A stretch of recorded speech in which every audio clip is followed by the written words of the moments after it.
Hey everyone, welcome back. Here's how to fix HBO Max crashes. If HBO Max keeps crashing on your phone, do not panic. This is a common issue that can be easily fixed in just a few minutes. Here's how.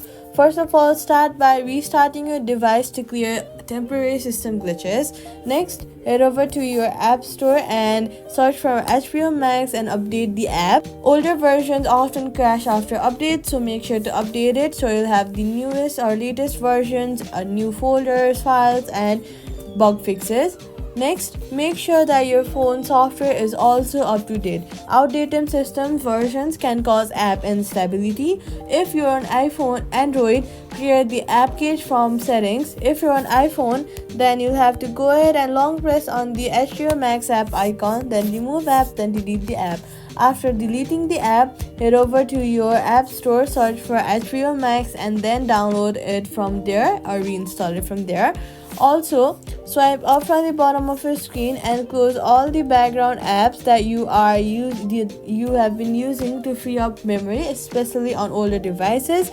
Once done, HBO Max should open again. The crashing should now be fixed, and that's it. Subscribe for more quick fixes.